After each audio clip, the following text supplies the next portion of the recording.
मोर प्रिय भाई और भौणी माने राज्य देश एवं सारा विश्व रे थिबा समस्त भारतीय को 80तम स्वाधीनता दिवसर हार्दिक अभिनंदन और शुभेच्छा जनाऊँगी। 80 वर्ष तले आजिर दिन में आम उपनिवेशवाद मुक्ति पाई स्वाधीन भारत रे निश्वास नहीं। आज स्वाधीन भारतर जय जातार आउ एक गौरवमय फर्द जोड़ी है। यही कष्टलब्ध स्वाधीनतार उपहार देइथिबा समस्त स्वाधीनता संग्रामी को मोर भक्तिपूर्ण श्रद्धांजलि।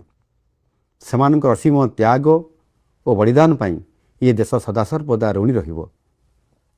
गत 12 वर्ष है माननीय प्रधानमंत्री नरेंद्र मोदी जी नेतृत्व में सांस्कृतिक राष्ट्रवाद मंत्र रे दीक्षित होई राष्ट्र निर्माण एक नूतन अध्याय आरंभ होईछि। आसंतु मिलीमिशि गढ़िबा सुंदर सशक्त विकसित भारत तथा एक समृद्ध ओडिशा।